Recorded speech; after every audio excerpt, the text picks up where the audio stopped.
ജീവിതത്തിൽ ഒരിക്കലെങ്കിലും പറ്റിക്കപ്പെടാത്ത ആളുകൾ ഉണ്ടാവില്ല, എസ്പെഷ്യലി ബിസിനസ്സുകാർ. അതിൻ്റെ ഒരു ഡെപ്ത് എനിക്ക് മനസ്സിലായത് ഞങ്ങൾ BCC ക്ലബ്ബിൽ ഇങ്ങനെ ഓരോരുത്തരായിട്ട് മീറ്റ് ചെയ്തിട്ട് ബിസിനസ്സിൻ്റെ ഹിസ്റ്ററി ഇങ്ങനെ കേൾക്കുന്നുണ്ടായിരുന്നു. അപ്പോൾ എല്ലാവർക്കും പറയാനുള്ള പ്രധാനപ്പെട്ട ഒരു സ്റ്റോറി പരാജയങ്ങളുടെയാണ്. ആ പരാജയങ്ങൾ എന്നതിൽ മാറ്റിപ്പിടിച്ചാൽ ചതികളുടെയും പറ്റിക്കലുടെയും കഥകളാണ്. അപ്പോൾ നമുക്ക് ബേസിക്കലി എഡ്യൂക്കേറ്റ് ചെയ്യപ്പെടേണ്ട അല്ലെങ്കിൽ നമുക്ക് നോളജ് കിട്ടേണ്ട ഒരു മേഖല, ഒരാൾ സത്യസന്ധനാണോ കള്ളനാണോ, അതല്ലെങ്കിൽ അയാൾ പറ്റിക്കാൻ സാധ്യതയുണ്ടോ, ഫ്രോഡാണോ, അല്ലെങ്കിൽ അയാൾ ട്രാൻസ്പാരൻ്റ് ആണോ എന്ന് എങ്ങനെ മനസ്സിലാക്കാം എന്നുള്ള വിഷയത്തിൽ എനിക്കും നിങ്ങൾക്കൊക്കെ എന്തുണ്ട്, ഒരു നോളജിൻ്റെ കമ്മിയുണ്ട് എന്നുള്ള യാഥാർത്ഥ്യമാണ് ഈ എല്ലാ ചർച്ചകളിൽ നിന്ന് മനസ്സിലായത്. സാധാരണഗതിയിൽ ഇപ്പം എല്ലാവരുടെയും സംഭവിക്കുന്നത് വെച്ചാൽ ഒരാൾ കടന്നു വന്നിട്ട് പെട്ടെന്ന് നമ്മളായിട്ട് കമ്പനിയാവും. അങ്ങനെ കമ്പനി എന്ന് പറഞ്ഞാൽ നമ്മളൊരു പതിറ്റാണ്ടുകളുടെ അല്ലെങ്കിൽ ജന്മങ്ങളുടെ ബന്ധമുള്ള മാതിരി ഇങ്ങോട്ട് കമ്പനിയാവും, നമ്മൾ ഫാമിലിയായിട്ട് കമ്പനിയാവും, ഭയങ്കര സെറ്റപ്പാവും. എന്നിട്ട് അയാളുമായിട്ടാണ് പിന്നീട് നമ്മൾ ബിസിനസ് ഡീലുകളൊക്കെ ചെയ്യുക. ചിലപ്പോൾ ഇന്നലെ കണ്ടവനായിരിക്കും, ഒരാഴ്ച മുമ്പ് കണ്ടവനായിരിക്കും, ഒരു മാസം മുമ്പ് കണ്ടവനായിരിക്കും. അവനായിട്ട് ബിസിനസ് ഡീൽ ചെയ്ത് അവൻ നമ്മളെ ഓക്കി പോവുകയും ചെയ്യും. അപ്പോൾ ഞാൻ ഈ വീഡിയോ ശരിക്കും പറയാൻ പോകുന്നതെന്ന് വെച്ചാൽ, നമ്മളൊരാൾ ഡീൽ ചെയ്യുമ്പോൾ അയാളൊരു ട്രാൻസ്പാരൻ്റ് കുറഞ്ഞ ആൾ അല്ലെങ്കിൽ നമ്മളെ പറ്റിക്കാൻ സാധ്യതയുള്ള ആളാണോ എന്ന് മെഷർ ചെയ്യാൻ ചില ക്ലൂസ് ആണ്. അത് ഒരു ഹാർഡ് ആൻഡ് ഫാസ്റ്റ് റൂളൊന്നുമല്ല, ഇങ്ങനെയുള്ളവരൊക്കെ പിന്നെ ഫ്രോഡ് ആയിരിക്കുമെന്നൊന്നുമല്ല. പക്ഷേ നമുക്ക് എല്ലാം കൂടി കൂട്ടിയിട്ട് ഈ പറയുന്നതിൽ ഒരു 4-5 സാധനം ഒരുമിച്ചുണ്ടെങ്കിൽ പ്രശ്നം തന്നെയാണ്. അങ്ങനെ കൂട്ടിയാൽ മതി.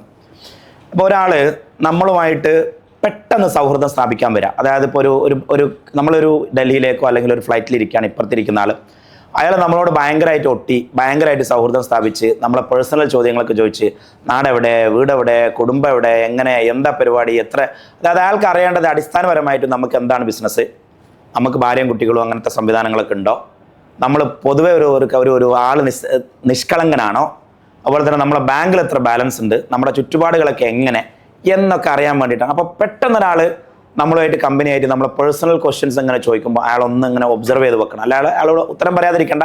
പിന്നെ ഇപ്പം ഇന്നലെ കണ്ടവനോട് നമ്മൾ എല്ലാ കാര്യങ്ങളും പറയാൻ നിൽക്കണ്ടല്ലോ, ആവശ്യമുള്ളത് പറഞ്ഞാൽ മതി. അയാൾ പിന്നെ ചെയ്യാൻ പോവാ, നമ്മൾ വന്നിറങ്ങിക്കഴിഞ്ഞാൽ നമ്മളെ ഒന്ന് വിളിക്കും. സലാം ഭായ്, എന്തൊക്കെ വിശേഷങ്ങൾ, നമ്മൾ ഡൽഹിയിൽ നിന്ന് കണ്ടല്ലോ ഫ്ലൈറ്റിൽ നിന്ന്, ഷാറിനല്ലേ, ഞങ്ങളെപ്പോഴാണ് വീട്ടിലുണ്ടാകുക, നമുക്കൊന്ന് കാണണ്ടേ എന്ന് ചോദിച്ചിട്ട് ഇന്നലെ ഫ്ലൈറ്റിൽ പരിചയപ്പെട്ടവൻ ഇന്ന് കോഫിക്ക് വിളിക്കുന്നത് നല്ലത് തന്നെയാണ്, കോഫിയോ കുടിച്ചോളി. അപ്പോഴും അവൻ കൂടുതൽ ശ്രമിക്കുക, നിങ്ങൾക്ക് എത്ര അസറ്റ് ഉണ്ട്, നിങ്ങൾക്ക് എത്ര വരുമാനമുണ്ട്, നിങ്ങൾക്ക് എത്ര കമ്പനികളുണ്ട്, അങ്ങനെയുള്ള നിങ്ങളുടെ പേഴ്സണൽ ഇൻഫർമേഷൻ അറിയാൻ വേണ്ടി പ്രത്യേകം ശ്രദ്ധിക്കണം. അവനോട് പേഴ്സണൽ ഇൻഫർമേഷനും പറയാൻ പാടില്ല, നിങ്ങളുടെ രഹസ്യങ്ങളും പറയാൻ പാടില്ല. നല്ല ഇന്നലെ കണ്ടവരോട് നിങ്ങൾ രഹസ്യങ്ങൾ പറയാം, അവൻ അതും ശ്രമിക്കും. നിങ്ങളുമായിട്ടൊരു സൗഹൃദം സ്ഥാപിക്കാനൊക്കെ ശ്രമിക്കും. എങ്ങനെ വെച്ചാൽ, നിങ്ങൾക്ക് ഗേൾ ഫ്രണ്ട് ഉണ്ടോ, ലൈൻ ഉണ്ടോ, പിന്നെ കള്ളുകൂടി ഉണ്ടോ, വേറെ എന്തെങ്കിലുമൊക്കെ പൊടിയുണ്ടോ, അങ്ങനെ നിങ്ങളുടെ വീക്ക്നെസ്സും കൂടി തിരിച്ചറിയാനും അവൻ നിങ്ങളിൽ ഒരാളാകാനുള്ള ശ്രമം നടത്തും. കള്ളു കുടിക്കുകയാണെങ്കിൽ കൂടെ കള്ളു കുടിക്കും, പെണ്ണു കുടിക്കുകയാണെങ്കിൽ കൂടെ പെണ്ണു കുടിക്കും, കഞ്ചാവ് അടിക്കുകയാണെങ്കിൽ കൂടെ കഞ്ചാവ് അടിക്കും. അങ്ങനെയുള്ള ഒരു റാപ്പോ ബിൽഡിംഗ് എന്നതിന് പറയാം. റാപ്പോ ബിൽഡിംഗ് അത് ഭയങ്കര റാപ്പാണല്ലോ. 2 പൊട്ടിച്ചാൽ അതിനപ്പുറം റാപ്പ് പറയില്ലല്ലോ, അല്ലെങ്കിൽ ഒന്ന് കത്തിച്ചാലോ ഒന്ന് പുകഞ്ഞാലോ അതിനപ്പുറം റാപ്പ് പറയില്ലല്ലോ, അല്ലടാ. അവൻ ചിരിക്കുക അവിടെ ഇരുന്നിട്ട്. അപ്പോൾ അങ്ങനെ പെട്ടെന്ന് റാപ്പോ ബിൽഡ് ചെയ്തു. അപ്പോൾ സ്റ്റെപ്പ് 2 കഴിഞ്ഞു, പരിചയപ്പെട്ടു, കോഫി കുടിച്ചു, എന്നിട്ട് ഒന്നെങ്കിൽ കോഫി അല്ലെങ്കിൽ സിഗരറ്റ് അല്ലെങ്കിൽ കള്ള്, അങ്ങനെ എന്തെങ്കിലും ഒരു റാപ്പോ ബിൽഡിംഗ് പ്രോസസ്സ് കഴിഞ്ഞു. ഇനി അവർ ചെയ്യാൻ പോകുന്ന ഏറ്റവും പ്രധാനപ്പെട്ടത് നിങ്ങളുടെ വീട്ടിലേക്ക് വരിക എന്നുള്ളതാണ്. നിങ്ങളുമായിട്ടൊരു ഫാമിലി സൗഹൃദം സ്ഥാപിക്കുക. അപ്പോൾ അവർ ആദ്യത്തെ ഘട്ടം ചിലപ്പോൾ ഒറ്റയ്ക്കായിരിക്കും വരുന്നത്. അങ്ങനെ നിങ്ങളെ ഭാര്യയൊക്കെ ഭാര്യയെ പരിചയപ്പെട്ട് പിന്നെ ആ റിലേഷൻഷിപ്പ് ഉണ്ടാക്കി വരുമ്പോൾ കുട്ടികൾക്ക് ചോക്ലേറ്റ് കൊണ്ടുവരും, പ്രത്യേകം ശ്രദ്ധിക്കണം. ചിലപ്പം ഭാര്യയ്ക്ക് ഒരു ഗിഫ്റ്റ് കൊണ്ടുവരും, പ്രത്യേകം ശ്രദ്ധിക്കണം.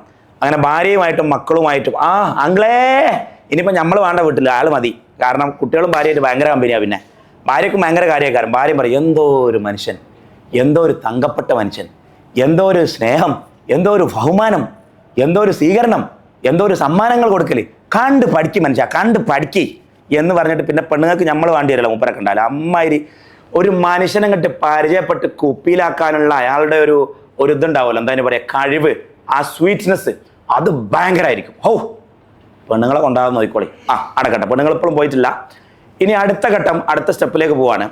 മൂപ്പര് നിങ്ങളുമായിട്ടുള്ള അടുത്ത ഇരുത്തങ്ങളിലൊക്കെ പ്രധാനമായിട്ട് ഇനി ചർച്ച ചെയ്യാൻ പോകുന്നത് അയാൾ ജീവിതത്തിൽ വളർന്നു വന്ന കുട്ടിക്കാലത്തെ വേദനകളും സ്ട്രഗിളുകളും പ്രശ്നങ്ങളും പരാജയങ്ങളും സങ്കടങ്ങളും ദുഃഖങ്ങളുമാണ്.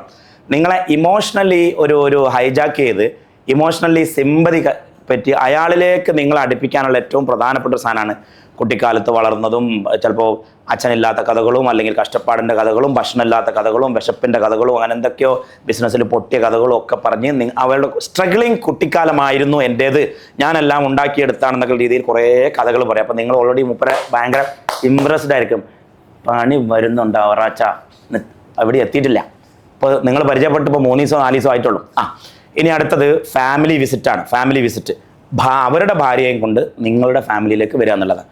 അപ്പോൾ ആ ഒരു പരിചയപ്പെട്ട് ഒരാഴ്ചക്കുള്ളിൽ തന്നെ ഭയങ്കരമായിട്ട് ഫാമിലി വിസിറ്റിന് പോയി നിങ്ങളുടെ വീട്ടിലേക്ക് വരുന്നു, അവരുടെ വീട്ടിലേക്ക് സൽക്കാരത്തിന് ക്ഷണിക്കുന്നു, അതുപോലെ നിങ്ങളുടെ കൂടെ കൂട്ടി വെക്കേഷൻ പോകുന്നു, അങ്ങനെ ചുരുക്കി പറഞ്ഞാൽ ഭയങ്കരമായിട്ട് ഫാമിലി ബോണ്ടിങ് ഉണ്ടാവും. എത്രത്തോളം നമ്മൾ ബോണ്ടിങ് ആവും എന്ന് ചോദിച്ചാൽ, നമ്മൾക്ക് അയാളോട് ചില കാര്യങ്ങൾ ലോജിക്കലി നോ പറയാൻ പറ്റാത്തൊരു സൗഹൃദം 1-2 ആഴ്ച കൊണ്ട് നിങ്ങൾ ഉണ്ടാക്കിയെടുത്തിട്ടുണ്ടാവും.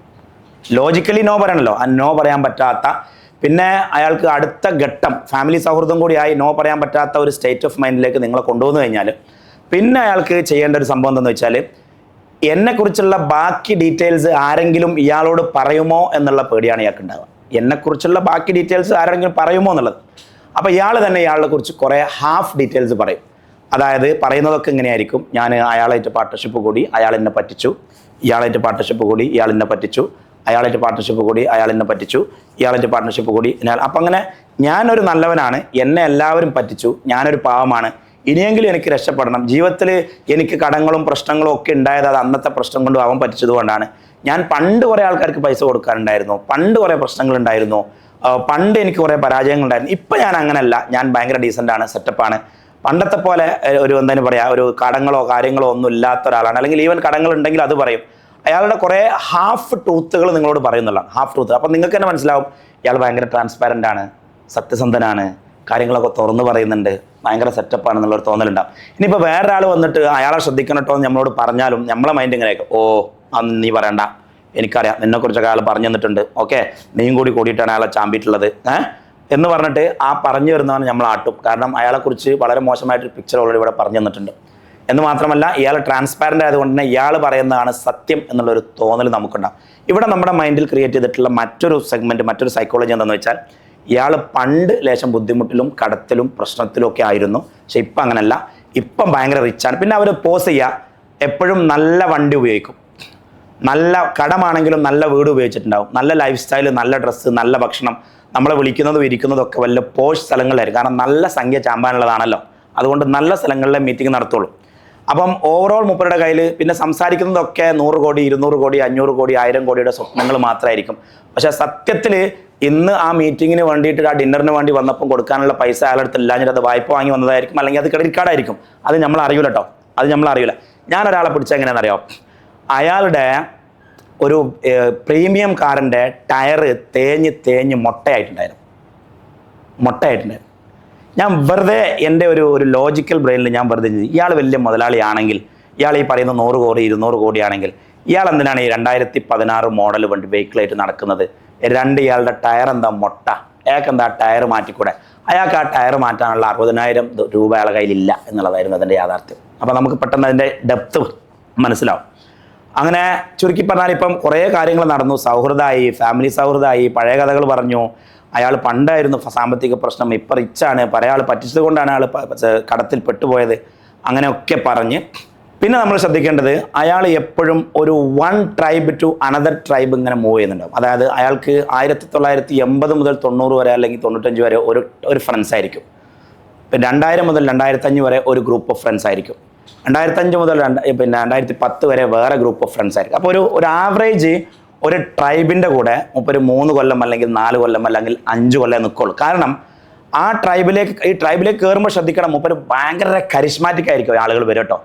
എന്താ പുഞ്ചിരി, എന്താ കമ്മ്യൂണിക്കേഷൻ, എന്താ കെട്ടിപ്പിടുത്തം, എന്താ ഉമ്മവക്കലി, എന്താ സംസാരം. മൂപ്പരുടെ സംസാരത്തിൽ വീഴാത്ത ഒരാൾ ഈ ലോകത്തിൽ ഉണ്ടാവില്ല. അങ്ങനത്തെ ആളുകളായിരിക്കും നിങ്ങളതാക്കാൻ വേണ്ടി വരാം. ചുരുക്കി പറഞ്ഞാൽ ട്രൈബുകൾ ഇങ്ങനെ നോക്കിയാൽ കാണാം.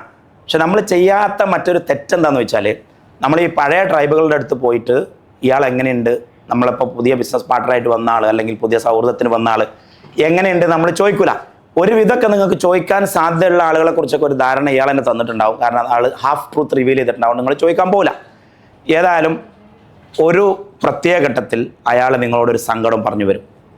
എൻ്റെ ബിസിനസ്സിന് ഇങ്ങനെ ഒരു പ്രശ്നമുണ്ട്, അല്ലെങ്കിൽ എനിക്ക് എൻ്റെ അടുത്ത് ഇങ്ങനെ ഒരു പ്ലാൻ ഉണ്ട്, ഒരു 100 കോടിയുടെ 200 കോടിയുടെ 500 കോടിയുടെ ഇത്ര ലാഭം കിട്ടുന്ന 25%, 50%, 100% ലാഭം കിട്ടുന്ന ഒരു പദ്ധതി എൻ്റെ കയ്യിലുണ്ട്, അല്ലെങ്കിൽ ഒരു ബിസിനസ് എക്സ്പാൻഷൻ പ്ലാൻ എൻ്റെ കയ്യിലുണ്ട്, അപ്പം നിങ്ങൾ ഇൻവെസ്റ്റ് ചെയ്യണം എന്ന് പറയുമ്പോൾ, അല്ലെങ്കിൽ നിങ്ങൾ 4 ഇൻവെസ്റ്റേഴ്സിനെ റെഡിയാക്കി തരണം, അല്ലെങ്കിൽ 4 ഫ്രണ്ട്സിനെ കൂട്ടണം, നിങ്ങളും നിങ്ങളുടെ പാർട്ട്ണറും നിങ്ങളും നിങ്ങളുടെ കമ്പനിക്കാരും നിങ്ങളും നിങ്ങളുടെ ആളുകളും നിങ്ങളും നിങ്ങളുടെ കുടുംബക്കാരും നിങ്ങളും നിങ്ങളുടെ അളിയനും അതിനൊക്കെ ആയിട്ട് ഇത്ര നമുക്ക് ഏകദേശം ഒരു 50 കോടിയുടെ 100 കോടിയുടെ ഇൻവെസ്റ്റ്മെൻ്റ് ഉണ്ട് എന്ന് പറഞ്ഞ് നിങ്ങളുടെ അടുത്ത് അവതരിപ്പിക്കുമ്പോൾ ഇവിടെ 2-3 കാര്യങ്ങളാണ്. ഒന്ന്, ഇയാൾ സത്യസന്ധനാണ്, ഇയാൾ ട്രാൻസ്പാരൻ്റ് ആണ്, ഇയാൾ കഴിവുള്ളവനാണ്, ഇയാൾ റിച്ചാണ്, ഇയാൾ വിഷണറിയാണ്, ഇയാൾ നിങ്ങൾക്ക് നോ പറയാൻ പറ്റാത്ത ചങ്കാണ്.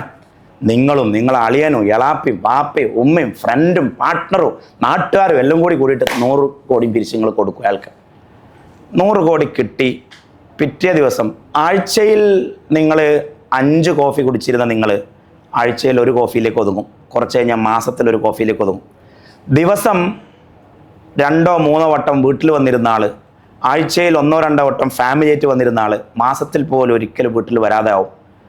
ദിവസം 12-20 ടൈംസ് ഫോൺ വിളിച്ചിരുന്ന ആൾ പിന്നെ ഒരു ദിവസം ഒരു ടൈമിലോ അല്ലെങ്കിൽ ആഴ്ചയിൽ ഒരു ടൈമിലോ പോലും ഫോൺ വിളിക്കാതാവും. അതൊക്കെ പോട്ടെ, അങ്ങോട്ട് വിളിച്ചാൽ എടുക്കാതാവും. നിങ്ങൾ ലോജിക്കലി ചിന്തിച്ച് DPR നോക്കിയിട്ട് ബിസിനസ്സിൻ്റെ ലാഭവും പ്രോഫിറ്റും അതിൻ്റെ ഫീസിബിലിറ്റി സ്റ്റഡി ഒന്നും ചെയ്തിട്ടല്ല നിങ്ങൾ ഇൻവെസ്റ്റ് ചെയ്തിട്ടുള്ളത്. അയാളോടുള്ള ഒരു സ്നേഹവും അയാളോടുള്ള ഒരു സഹതാപവും അയാളിലുള്ള ഒരു വിശ്വാസവും അയാളിലുള്ള ഒരു സൗഹൃദവും അയാളിലുള്ള ഒരു ഫാമിലി സൗഹൃദവും ഒക്കെ അടങ്ങിയിട്ടാണ് നിങ്ങൾ ഇൻവെസ്റ്റ് ചെയ്തിട്ടുള്ളത്. അതുകൊണ്ട് തന്നെ നിങ്ങൾ ആ ബിസിനസ്സിൻ്റെ ഒരു സാധനവും ചെക്ക് ചെയ്തിട്ടില്ല. അവിടെയാണ് നിങ്ങളെ പരാജയം. അതിന് വേണ്ടിയിട്ടാണ് ഇയാൾ കഴിഞ്ഞ കുറേ മാസങ്ങൾ നിങ്ങളെ പിന്നാലെ ഫാമിലി ആയിട്ട് കൂടിയത് കേട്ടോ. ആ കോഫി വാങ്ങി തന്നതും എല്ലാം ആയിട്ട് നിങ്ങളിപ്പോൾ ചാമ്പിയിട്ട് പോകും. ഇനിയാണ് രസം. ഫോം വിളിച്ചെടുക്കൂല. ഒരു 2-3 ആഴ്ച എടുക്കാതായിട്ട് ഒരു ദിവസം പിന്നെ നിങ്ങളെ കാണും. സലാം ഭായ്, എവിടെ ആയിരുന്നു? ഞാനേ ഉമ്മാക്ക് സുഖമില്ലാഞ്ഞിട്ട് ഹോസ്പിറ്റലായിരുന്നു, അല്ലെങ്കിൽ ഞാൻ തീരെ സുഖമില്ലാണ്ട് കിടപ്പിലായിരുന്നു, അല്ലെങ്കിൽ ഞാൻ ഒരു അത്യാവശ്യമായിട്ട് അമേരിക്ക പോയതായിരുന്നു, നിങ്ങൾ ഫോൺ വിളിച്ചപ്പോൾ എടുക്കാൻ വേണ്ടി ഫോൺ ഓഫീസിലായിരുന്നു എന്ന് പറഞ്ഞിട്ട് പിന്നെയും ഭയങ്കരമായിട്ട് കെട്ടിപ്പിടിച്ച് നിങ്ങളെല്ലാം ദേഷ്യം മറന്ന് വീണ്ടും മൂപ്പർക്ക് ഒരു 10 ലക്ഷം 1 കോടി രൂപ അപ്പം പിന്നെയും കൊടുക്കും. കാരണം ആ 3 മാസമായിട്ട് മൂപ്പരെ കൊല്ലാൻ നടക്കണം. മൂപ്പരെ ഒന്ന് പെട്ടെന്ന് കാണുമ്പോൾ ആ കെട്ടിപ്പിടുത്തലും ഉമ്മയിലും ആകെ നിങ്ങൾ പിന്നെയും വെക്കണം. അതാണ് കരിഷ്മ എന്ന് പറയുന്നത്. ഒരു പ്രത്യേക ജാതി കരിഷ്മ അല്ലേ. കയ്യിലുള്ള കായൊക്കെ അവിടെ വെച്ചോളിട്ടോ, തീർന്നിട്ടില്ല. അങ്ങനെ കുറച്ച് കഴിഞ്ഞാൽ ഒരു സ്റ്റേജ് വരും. കുറേ വട്ടം നിങ്ങൾക്ക് അങ്ങനെ പറ്റിക്കാം. ഫോൺ വിളിക്കാതെ എടുക്കാതെക്കും, പിന്നെയും കാണും, കെട്ടിപ്പിടിക്കും, ഉമ്മ വെക്കും, നിങ്ങൾ മാപ്പ് കൊടുക്കും, പിന്നെയും പിന്നെ റിട്ടേൺസ് ഉണ്ടാവില്ല, ക്യാഷ് ഉണ്ടാവില്ല, കണക്കുണ്ടാവില്ല, ഗ്രോത്ത് ഉണ്ടാവില്ല, ഒന്നും ഉണ്ടാവില്ല. അപ്പോഴൊക്കെ നിങ്ങൾ ഫോൺ വിളിച്ചാൽ എടുക്കൂല, കണ്ടാൽ പിന്നെയും കെട്ടിപ്പിടിക്കും. അങ്ങനെ ആ കെട്ടിപ്പിടുത്തം തമ്മിൽ കാര്യങ്ങൾ ഇങ്ങനെ 1 കൊല്ലം 1.5 കൊല്ലം 2 കൊല്ലക്കാണ് പോകും. കാരണം ഇതിനൊക്കെ ഒരു പരിധി ഉണ്ടല്ലോ കെട്ടിപ്പിടുത്തത്തിനൊക്കെ. ലാസ്റ്റ് നിങ്ങൾക്ക് തിരിച്ചറിയുന്ന ഒരു സ്റ്റേജ് വരും. എന്ത്? ഇയാൾ സത്യത്തിൽ ഫ്രോഡാണ്, ഇയാൾ സത്യത്തിൽ എന്നെ പറ്റിച്ചതാണ്. അങ്ങനെ നിങ്ങൾ കത്തിയെടുത്തിട്ട് അയാളെ എന്താ പറയുക കോൺഫ്രണ്ട് ചെയ്യാൻ വേണ്ടി, അയാളെ നേരിടാൻ വേണ്ടി പോകും. അപ്പോൾ അയാളാണ്ട് കരയും. അയാളൊരു വിക്ടിം മൈൻഡ് സെറ്റിലേക്ക് വരും. ഞാൻ എൻ്റെ ക്യാഷ് വാങ്ങിയതാ ഈ പ്രൊജക്റ്റിന് വേണ്ടിയിട്ടാണ്, ഞാൻ പെട്ടുപോയി, അയാൾ ചതിച്ചതാണ്, അയാളാണ് മൊത്തം ഉത്തരവാദിത, അയാൾ ചതിച്ചാണ്. അതായത് നിങ്ങൾ ഇവൻ്റെ എതിരെ കൊണ്ടുവന്ന കത്തി ഉണ്ടല്ലോ, അത് അങ്ങോട്ട് തിരിക്കും. അയാൾക്ക് ഒരു പങ്കുണ്ടാവില്ല അതിൽ. അപ്പോൾ അയാളുടെ ആ ഒരു കരച്ചിലും നല്ല കണ്ണിന്ന് വെള്ളമൊക്കെ വരും കേട്ടോ, മൂക്കിന്ന് വരെ വെള്ളം വരും ആ കരയുമ്പോൾ. ഭയങ്കര അഭിനേതാവായിരിക്കും ഇയാൾ, ടോപ്പ് അഭിനേതാവായിരിക്കും. അങ്ങനെ അഭിനയിച്ച് കരഞ്ഞ് മറ്റേ ആളെ വിക്ടിം അതല്ലെങ്കിൽ പ്രതിസ്ഥാനത്ത് നിർത്തി ഇയാൾ വിക്ടിമായി ഒരുവിധമൊക്കെ നിങ്ങളെ കത്തി അങ്ങോട്ട് തിരിച്ചുവിടും. പിന്നെ 1 കൊല്ലം കൂടി നിങ്ങളിങ്ങനെ ഓൻ്റെ പിന്നാലെ പോകുമ്പോൾ കുറച്ചും കൂടിയൊക്കെ റിയാലിറ്റീസ് മനസ്സിലായി, കണക്കുകളും കാര്യങ്ങളൊക്കെ മനസ്സിലായി, നിങ്ങൾക്ക് ഫാക്ട് റിയലൈസ് ആവും. സത്യത്തിൽ ഇയാൾ എന്നെ പറ്റിച്ചതാണ് എന്നുള്ള ഫാക്ട് റിയലൈസ് ആവും. അപ്പം സംഭവിക്കുന്ന സംഭവം എന്താണെന്ന് വെച്ചാൽ പിന്നെ ഇയാളുടെ തനി സ്വഭാവം പുറത്തു വരാം. ഇയാൾക്കുള്ളിലൊരു തനി ഗുണ്ട ഉണ്ടാവും. ഗുണ്ട ഒന്നും നഷ്ടപ്പെടാനില്ലാത്ത ഗുണ്ട. അപ്പോൾ അയാൾ നിങ്ങളെ ഭീഷണിപ്പെടുത്തും, നിങ്ങൾക്കെതിരെ കേസ് കൊടുക്കും, അല്ലെങ്കിൽ നിങ്ങൾക്ക് അതാക്കും ഇതാക്കും, തെറി വിളിക്കും, ചീത്ത വിളിക്കും, ആളുകളുടെ മുന്നിൽ പിന്നെ ഇങ്ങനെയൊക്കെ പറയും, പെണ്ണ് കേസപ്പെടുത്തുക, അങ്ങനെ എങ്ങനെയൊക്കെ നിങ്ങളെ നശിപ്പിക്കാൻ പറ്റും അങ്ങനെ നശിപ്പിക്കാനുള്ള ശ്രമങ്ങൾ നടത്തും. അങ്ങനെ ആ ഒരു എക്സ്ട്രീം നിങ്ങളെ പേടിപ്പിച്ച് ഭയപ്പെടുത്തി നിർത്തിയിട്ട് ഇനി ആ ക്യാഷ് ചോദിക്കും. നിങ്ങൾക്ക് ഇവിടുത്തെ പ്രശ്നമൊന്നുമല്ല, നിങ്ങളുടെ ക്യാഷ് പോയ സങ്കടമല്ല നിങ്ങൾക്ക് ഉണ്ടാവുക. അതാണ് ഇതിൻ്റെ ഒരു പ്രശ്നം. ഞാൻ കുറേ ആളുകളായിട്ട് സംസാരിച്ചു. ആളുകളുടെ ഒന്നും പ്രശ്നം ക്യാഷ് പോയതല്ല. കാരണം 10-20 കോടി പോയിട്ടുണ്ടെങ്കിൽ അവരുടെ അടുത്തൊക്കെ 100-200 കോടി അവിടെ ഉണ്ട്. പ്രശ്നം ഒരു മനുഷ്യനെ നമ്മൾ വിശ്വസിച്ചില്ലേ, അയാളെ പുരയിൽ കയറ്റിയില്ലേ, പെണ്ണുങ്ങളെയും കുട്ടികളെയൊക്കെ ആയിട്ട് അവരുടെ കൂടെ യാത്ര പോയില്ലേ, അവരുടെ വീട്ടിൽ നമ്മൾ പോയില്ലേ, ഒരുമിച്ച് നമ്മൾ ഒരേ വീട്ടിൽ കിടന്നുറങ്ങിയില്ലേ, ഒരു മനുഷ്യനെ നമ്മൾ കെട്ടിപ്പിടിച്ച് കിടന്നുറങ്ങിയില്ലേ. എന്നിട്ട് ആ മനുഷ്യൻ നമ്മളെ ചതിക്കുമ്പോൾ ഉണ്ടാവുന്ന ആ സൗഹൃദം കയ്യിൽ നിന്ന് പോയി. നല്ലൊരു രസമുള്ളൊരു ഫാമിലി സൗഹൃദം ഇനി അതും കയ്യിൽ നിന്ന് പോയി. കുട്ടികൾ അങ്കിളേന്ന് വിളിച്ചിനി ആളാണ്, അയാളും കയ്യിൽ നിന്ന് പോയി. എന്നിട്ട് ഒരു മനുഷ്യനെ വിശ്വസിച്ച മനുഷ്യൻ ചതിക്കുമ്പോൾ പിന്നെ മനുഷ്യരെ പേടിയാവിടും. മനുഷ്യരെ പേടിയാവും. മനുഷ്യനെ വിശ്വസിക്കാനുള്ള നമ്മുടെ ഒരു കഴിവുണ്ട്, അത് നഷ്ടപ്പെടും. നമ്മളുടെ ഉള്ളിൽ ഒരു ട്രസ്റ്റ് ഇഷ്യൂ ഉള്ള ഒരു സംശയ രോഗി ജനിച്ചിട്ട് വരും. പിന്നെ നല്ല മനുഷ്യന്മാർ മുമ്പിൽ വന്നാലും നമ്മളിങ്ങനെ നല്ല മനുഷ്യന്മാരല്ലാത്ത ഇഞ്ഞും വന്നാൽ നമ്മൾ പൈസ കൊടുക്കൂടാ. കാരണം ഓൻ്റെ ഉള്ളിൽ ഇത്രയും ഫ്രോഡ് പിന്നെ ഉണ്ടാവും. കാരണം നമ്മൾ ഈ പ്രോസസ്സിലൂടെയാണല്ലോ കടന്നു പോവുക. സാധാരണക്കാരൻ വരുമ്പോൾ നമ്മൾ ഓനെ ഡൗട്ട് ചെയ്യും, അടുത്ത ഫ്രോഡ് വന്നാൽ വീണ്ടും നമ്മൾ പെടും. അപ്പോൾ ഈ ഒരു logical versus emotional decision making ആണ് ഇതിൻ്റെ പ്രശ്നം.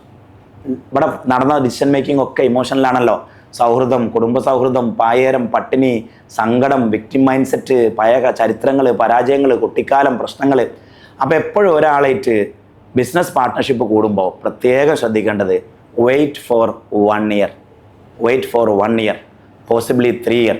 ഒരു മൂന്ന് മാസമെങ്കിലും അല്ല 3 വർഷമെങ്കിലും നിങ്ങൾക്ക് പരിചയമില്ലാത്ത ഒരാളുടെ കൂടെ ബിസിനസ് പാർട്ട്ണർഷിപ്പ് കൂടണ്ട. 2, അയാളുടെ പാസ്റ്റ് പരിശോധിക്കണം. പാസ്റ്റ് പരിശോധിക്കുക എങ്ങനെയാണെന്ന് വെച്ചാൽ അയാളുടെ പ്രീവിയസ് ട്രൈബുകൾ ഉണ്ടാവില്ല. എവറി 3 to 5 years അവർ ട്രൈബ് ചേഞ്ച് ചെയ്യും. പ്രീവിയസ് ട്രൈബുകളിലൊക്കെ ഒരു അന്വേഷണം നടത്തിയിട്ട് ഇയാൾ പറഞ്ഞ വെർഷൻ അല്ല, വേറെ ഒരു വെർഷൻ ഉണ്ടാകും. അത് കേൾക്കണം, അത് പഠിക്കണം. കാരണം ഒരാൾക്ക് ഫൈനാൻഷ്യൽ ഫ്രുഗാലിറ്റി ഇല്ലെങ്കിൽ, അതായത് ഓട്ടക്കയ്യനാണെങ്കിൽ, ഫൈനാൻഷ്യൽ ഗാംബ്ലിങ്ങിൻ്റെ ആളാണെങ്കിൽ, വലിയ കാറും വലിയ വീടും എന്നും അമേരിക്കയിലും നടക്കുന്ന ആളാണെങ്കിൽ അയാൾ ആ സ്വഭാവം മാറ്റൂല. നിങ്ങളെ ക്യാഷ് കൊണ്ടും അയാൾ പുട്ടടിക്കും. അയാൾ ക്യാഷ് കിട്ടിയാൽ അപ്പം വീട് വെക്കും, അയാൾ ക്യാഷ് കിട്ടിയാൽ അപ്പം അമേരിക്ക പോകും, അയാൾ ക്യാഷ് കിട്ടിയാൽ അപ്പം ഐഫോൺ മേടിക്കും, അയാൾ ക്യാഷ് കിട്ടിയാൽ അപ്പം ഡിഫൻഡർ മേടിക്കും. അയാൾ പുട്ടടിക്കും. അത് അയാളുടെ ക്യാരക്ടറാണ്, ബിഹേവിയറാണ്, സോഫ്റ്റ്വെയറാണ്, മാറാൻ പോകുന്നില്ല. അങ്ങനെ ഒരു കൾച്ചർ പണ്ടുള്ള ആളാണെങ്കിൽ അയാളുടെ അടുത്ത് കൊണ്ടുപോയി ക്യാഷ് കൊടുക്കണ്ട, ബിസിനസ്സിൻ്റെ പാർട്ട്ണറായി കൂട്ടണ്ട. അയാൾ നിങ്ങളുടെ കമ്പനിയെയും നിങ്ങളെയും ഒക്കെ കൊള്ളയടിച്ച് നിങ്ങളുടെ വിശ്വാസവും നശിപ്പിച്ച് നിങ്ങൾക്ക് വലിയ മെൻ്റൽ ട്രോമ വന്ന് നിങ്ങളെ ഡിപ്രഷനിലേക്ക് ഉന്തി വിട്ടിട്ട് ഭീഷണിപ്പെടുത്തിയിട്ട് അയാൾ കടന്നു പോകുള്ളൂ. ഇതിപ്പോൾ ഞാൻ കുറേ ആളുകളിൽ നിന്ന് കിട്ടിയ അനുഭവങ്ങൾ പങ്കുവച്ചതാണ്. നിങ്ങളിതിൻ്റെ താഴെ കമൻ്റ് ഇടി. നിങ്ങൾ കുറേ ആൾക്കാർ പറ്റിച്ചിട്ടുണ്ടാവും. അയാളുടെ ലക്ഷണങ്ങൾ, നിങ്ങൾ കണ്ട ലക്ഷണങ്ങൾ ഞാനിപ്പോൾ 5-8 പറഞ്ഞു. നിങ്ങൾ കണ്ട ലക്ഷണങ്ങൾ ഇങ്ങനെ. അപ്പോൾ എന്താണെന്ന് വെച്ചാൽ ഇതൊരു എഡ്യൂക്കേഷൻ പ്രോസസ്സായിട്ട് നടക്കട്ടെ. ഒരു മനുഷ്യന് പഠിക്കാൻ വേണ്ടിയിട്ടാണല്ലോ. ഒരാൾ വീഡിയോ കാണുന്നതിനേക്കാൾ മുന്നേ ചിലപ്പോൾ കമൻറ്റാണ് വായിക്കുക. അപ്പോൾ കമൻറ്റിൽ കുറേ ആളുകളുടെ ലക്ഷണങ്ങളുണ്ടാവും. ഓരോരുത്തരുടെ അനുഭവങ്ങൾ പങ്കുവെച്ച് ഇതൊരു ചർച്ചയാവട്ടെ. ഇനിയും നമ്മൾ പറ്റിക്കപ്പെടാതിരിക്കട്ടെ. നമ്മളെ മനസ്സിന് വേദന കിട്ടുന്ന അല്ലെങ്കിൽ ട്രോമ കിട്ടുന്ന, കത്തി കൊണ്ട് കുത്തുന്ന ആ ഒരു ചതിക്കപ്പെടലില്ലേ, വിശ്വസിച്ചവൻ ചതിക്കുക എന്ന് പറഞ്ഞാൽ ഭയങ്കര പെയിൻഫുള്ളാട്ടോ. എല്ലാവരും പലരും ഇതിങ്ങനെ സംസാരിച്ച് വരുമ്പോൾ കണ്ണിന്ന് വെള്ളം നിറയും. ചില ആളുകളൊക്കെ കൊല്ലാൻ വേണ്ടി തോക്കെടുക്കും. കാരണം അവന് ദേഷ്യമല്ല, സങ്കടമാണ്. തോക്കെടുക്കുന്ന ദേഷ്യം കൊണ്ടല്ല, സങ്കടം കൊണ്ടാണ്. എന്നെ അവൻ പറ്റിച്ചല്ലോ. ഇപ്പോഴും ഓരോരുത്തരുടെയും മൈൻഡ് ഞാൻ നോട്ട് ചെയ്തു. ഇപ്പോഴും ആ ആൾ വന്നിട്ട് കാലിൽ വീണ് കരഞ്ഞിട്ട് സോറി, എൻ്റെ അടുത്ത് നിന്ന് പറ്റിപ്പോയി, എന്നെ സഹായിക്കണം, എനിക്കിപ്പോൾ 100 കോടിയുടെ കടമുണ്ട് എന്ന് പറഞ്ഞ് കാലുമൽ വീണാൽ ഈ പാവം ഇനിയും ക്യാഷ് കൊടുക്കും. അതാണ് നല്ല മനുഷ്യർ.